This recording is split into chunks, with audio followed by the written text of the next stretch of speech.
Elke nuwe jaar bring die gevoel van 'n nuwe begin, 'n skoon bladsy. Daardie lysies wat ons dan begin maak. Dalk skryf jy dit iewers neer, dalk is dit net in jou kop. Jou nuwe jaarsvoornemens. Daardie planne of doelwitte wat jy het vir hierdie jaar. 'n Belofte aan onsself dat hierdie die jaar gaan wees waarin ons uiteindelik gaan regkom met ons eetgewoontes. Aandag gaan gee aan ons liggame. Ons dissipline en nuwe gewoontes gaan aanpak. Ons spiritualiteit, dat ons meer tyd saam met die Here gaan deurbring. En iewers diep in ons is daar hierdie stille aanname, as ek net genoeg verbeter, as ek net genoeg reg kry, as ek net genoeg verander, dan sal ek dalk meer werd wees om liefgehet te word. En meer van myself hou. Maar hier is 'n belangrike herinnering vir myself en vir enige iemand wat wil luister. Daar is geen nuwejaarsvoorneme wat, as dit nagekom word, jou meer werd maak, jou meer geliefd maak nie. Jy, jou werklike self en nie een of ander opgemaakte ideaal nie, is dit alreeds werd. Ek sê dit omdat ek al hoe meer bewus raak van my eie liggaam wat nie meer saamwerk soos voorheen nie. 'n Liggaam wat ouer word, stadiger, sagter, broos. 'n Liggaam wat herinner, jy is sterflik. En dan wonder ek oor daai mooi gedeelte in Psalm 139. Hoe wonderlik en onsagwekkend gemaak is 'n liggaam wat vergaan. Die Engels is so mooi. I praise you because I'm fearfully and wonderfully made. Hoe is dit dat hierdie wonderlike liggaam van my soveel foute het? Skielik nuwe vlekke en moesies kry, plooie, meer en meer grys hare. Hoekom noem die een bruidsmeisie op die troue my skielik Tannie? Hoe is dit dat hierdie wonderlike liggaam siek word en teleurstel en eendag gaan sterf? En tog sê Johannes 1 iets wat ons hele denkwêreld kom ontwrig. Die baie bekende gedeelte, die woord het vlees geword en tussen ons kom woon. Nie bo ons nie ver van ons nie, maar binne-in 'n regte, breekbare, menslike liggaam.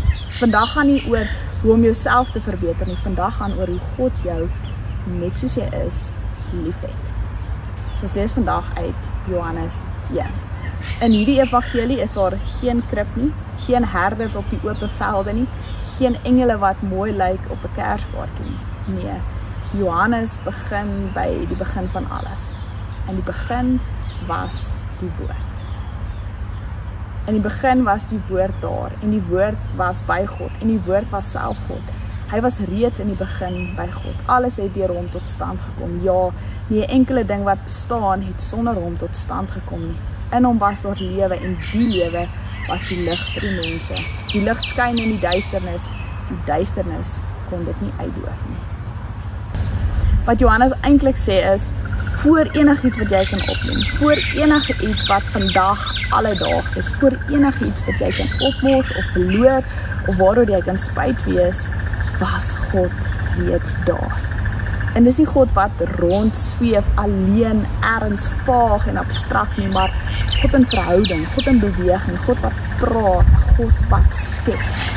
Nou hierdie is 'n moeilike stuk in die Bybel, want ons het hierdie behoefte aan netjiese verduidelikings vir goed. Ons wil dinge kan verstaan. En Johannes gooi eintlik alles omver. Want Johannes sê nie, hier is vir jou 'n eenvoudige leerstelling wat jy kan verstaan nie. Hy sê, hier is 'n misterie waarmee jy saam moet saamleef. En net as jy dink, hierdie geestelike misterie is ver verwyder van jou werklike lewe, dan sê Johannes die volgende, en die woord het vlees geword. Nie net soos vlees gelyk nie, nie net voorgegee om mens te wees nie net 'n menslike kostuum aangetrek vir dit nie. Die woord het vlees geword. Dit wat Johannes sê is die teenoorgestelde van wat ons beskou as geestelik of heilig, die teenoorgestelde wat ons van 'n God verwag. Want vlees word moeg, vlees sweet, vlees word vuil en ryk, vlees kry seer, vlees word oud en breek. En God kyk na dit alles en sê, ja, dit, ek kies dit. Wat eintlik skokkend is. Want meeste van ons sou 'n God verkies wat veilig bo dit alles bly. God wat lig en heerlikheid verteenwoordig, wat hierdie werklikheid transcendeer. Verkieslik nie een wat betrokke raak by liggaamsvloeistowwe of menslike swakheid of die gemors van die werklike lewe nie. Maar Johannes laat ons nie toe om daardie God te hê nie. Hy dring daarop aan dat die diepste waarheid oor God nie ontsnapping uit menslikheid is nie, maar 'n verbintenis daaraan. God red ons nie van die vlees nie. God neem dit aan, word dit self. En nie omdat vlees indrukwekkend of doeltreffend of waardig is nie, maar omdat dit ons sin is. En nie die woord deur wie alles geskep is, wat lig en duisternis spreek, wat self lewe dra, kom in die wêreld wat hy gemaak het, en dan herken die wêreld hom nie. So hartseer, maar is waar. Hoe dikwels mis ons nie vir God wanneer God opdaag op maniere wat nie magtig of suksesvol of indrukwekkend lyk nie. Johannes sê dit reguit, hy het na sy eiendom toe gekom en tog het sy eie mense hom nie aangeneem nie. Nee, dis nie iets net wat in die verlede gebeur het nie. Ons doen dit ook. Ons verwerp genade wanneer dit nie soos beheer lyk nie. Wanneer vergifnis beteken ek moet iets laat gaan eerder as om reg te wees. Wanneer God se antwoord nie 'n uitgewerkte plan is nie, maar net 'n belofte. Wanneer gebed nie dinge skielik om regmaak in my lewe nie, maar my leer om te wag. Ons verwerp ook liefde wanneer dit nie ons egos beloon nie. Wanneer God my liefhet sonder om my prestasies te tel.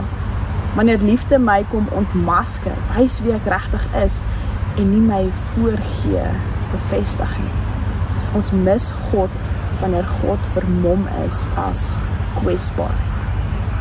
Maar tog wanneer ons hom herken, Johannes sê, vir die wat hom wel aanneem, vir die wat hom vertrou, aan hom vashou, aan hom vasklou, in hom glo, gee God 'n gawe wat nie verdien kan word nie. Die reg om kinders van God te word. Nie op grond van jou bloedlyn nie op grond van jou morele prestasie nie op grond van jou geestelike prestasie nie. Bloot omdat God dit sê. Wat op dieselfde tyd ongelooflik gerusstellend is en baie moeilik is om te hoor. Want dit beteken dat daar niks is wat jy kan doen sodat God jou meer liefhet. En niks wat jy kan doen sodat God jou minder liefhet nie. En dan sê Johannes dit weer. Net in geval ons dit die eerste keer gemis het, die woord het vlees geword onder ons kom woon. Nou daardie woordjie woon beteken eintlik tabernakel. God het 'n tent opgeslaan in die middel van ons lewens. Nie 'n paleis gebou en ons genoem eendag daar uit te kom nie, maar 'n tent, 'n beweegbare brose tydelike struktuur. Soos in die woestyn, waar Israel nie vaste grond gehad het nie, waar mense afhanklik was van manna en water, van genade. Tabernakel was nooit indrukwekkend van buite nie. Geen marmer, geen goud wat van ver af skitter nie, met lappe, pale en penne, iets wat afgebreek en weer opgeslaan kon word.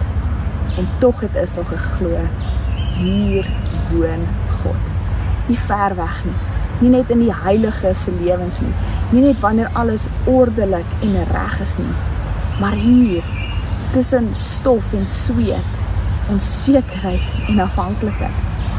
Wanneer Johannes sê dat die woord onder ons getabernakel het, sê hy, God het nie gekies om net naby te wees nie, maar teenwoordig. God het gekies om saam te trek, om saam te reis, om onsself vas te pen in ons tydelikheid. Dit beteken God is nie iewers ver weg, dalk hoog bo in die wolke soos ons baie keer aan hom dink nie.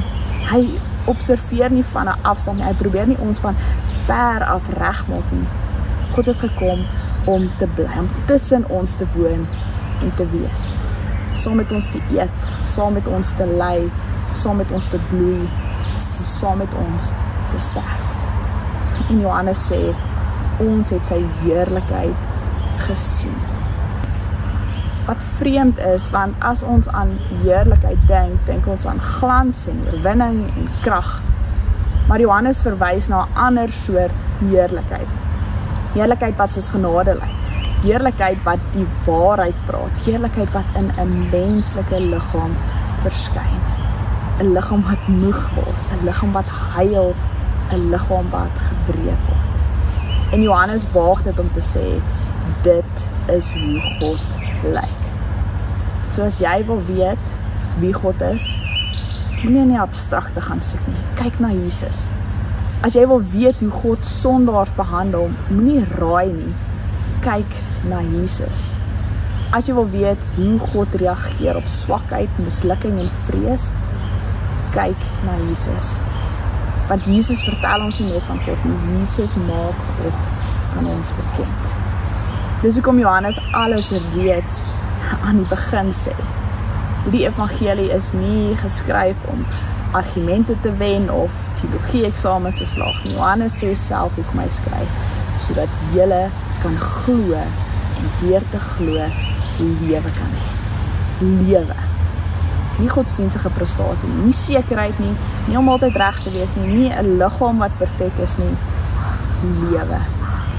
Want lewe soos Jesus dit bring, kom nie in 'n foutlose verpakking nie. Die lewe is morsig en 'n foutlose liggaam sou nie lewe kon dra nie. Want lewe beteken beweging, verandering, groei, beteken broosheid en verlies. Nou, ek en Dewald het sy ouma se Noritaki-styl geërf. Vreeslike mooi borde, klein bordjies, bakkies, koppies en puddings, met sulke mooi fyn blommetjies en 'n goue rand. Nou dit is in 'n spesiale kas in ons kombuis. Dit kan nie in 'n skottelgoedwasser nie, want dit kan te maklik breek of beskadig word. Ons laat ook nie die dogtertjies daaruit eet nie, want hulle is nie versigtig genoeg nie. Eintlik gebruik ons hierdie styl nooit nie, om die waarheid te sê, want dit is net te spesiaal, so dit is daar in die kas. Die breekware wat ons die meeste gebruik is die blou en wit streepies koffiebekers wat ons by Mr. Price Home gekoop het toe ek en Dewald mekaar net ontmoet het. Die bekers het koffievlekke aan die binnekant wat nie meer afwas nie. Die blou en wit streepies is glad nie meer so helder nie. En daar is net 3 bekers in die stal oor. Die res het eintlik al lank al gebreek. Een van die bekers het ook so chip aan die bokant, so jy moet altyd aan die ander kant van die beker drink. Maar hierdie bekers lewe. Hulle bly nie veilig in 'n kas nie. Hierdie bekers was daar toe ek en Dewald net getrou het en ons eerste fight gehad het. Hierdie bekers was daar in al die koue wintersaande. Hierdie bekers was daar as ek Tia Marie deur die nag geborsvoed het. En na die eerste oggend toe ons koffie gedrink het voor ons haar gaan aflaai het vir die eerste dag van graad 1. Jesus gee vir ons die lewe. Jesus gun vir ons die lewe in volheid. En dit beteken om soms gekrap te word, soms te kraap, om die merke te dra van vreugde en verlies. 'n Lewe wat nie gebruik word nie, bly dalk heel, maar dit bly leeg. So die vraag wat Johannes vir ons los is nie, verstaan jy dit nie? Want eerlikwaar, wie doen? Die vraag is, vertrou jy hom? Vertrou jy die God wat self vlees geword het? Die God wat jou lewe met alles wat dit behels binnegaan eerder as om dit te vermy. Die God wat genade op genade aanbied, nie net een keer nie, maar weer en weer. Ons lewe in 'n kultuur wat elke dag vir ons preek. Vertensieborde, ons skerms, ons spieëls, 'n kultuur wat geneig is om jou foute uit te wys. Maar dan hoor ons hierdie waarheid. Die woord het vlees geword en onder ons kom woon. God het nie gewag vir 'n perfekte liggaam nie. God het nie 'n opgegradeerde weergawe van menswees gekies nie. God het vlees gekies met sweetkliere en hik en moegheid en pyn. En in daardie keuse het God nie ons liggame reggemaak nie. God het dit geseën. Nie perfek gemaak nie, maar gesê, dit is goed. So miskien gaan dit nie oor om jou liggaam te verander nie. Miskien is geloof om dit te ontvang en te aanvaar, soos dit is, met sy merke en sy moegheid, met sy beperkings en moontlikhede, as 'n plek waar God reeds woon. Nie eers na genesing, nie eers na selfverbetering, nie eers wanneer jy dit beter reg gekry het nie. God het reeds 'n tent opgeslaan hier, in hierdie vlees, in hierdie asem, in hierdie lewe. En daarom kan jy lewe, nie eendag nie, maar nou. Die volheid van die lewe waarvan Jesus praat, is nie hierdie abstrakte idee nie. Dis nie 'n belofte vir 'n verre toekoms nie. Dit is 'n lewe wat hande vat, wat eet en drink, wat huil en lag, wat vergewe en weer probeer. 'n Lewe van liefde en genade. Nie los van jou liggaam nie, maar deur jou liggaam. Want as die woord vlees geword het en onder ons kom woon het, dan is jou lewe nie te gewoon, jou liggaam nie te broos en jou bestaan nie te ontheilig vir God se teenwoordigheid nie. So, lewe hierdie jaar, nie roekeloos nie, maar vrymoedig, nie perfek nie, maar geliefd. Daar is niks wat jy kan doen, geen nuwejaarsvoorneme wat jou meer werd maak, wat jou meer geliefd maak nie. Jy is dit reeds. God sê so. Amen.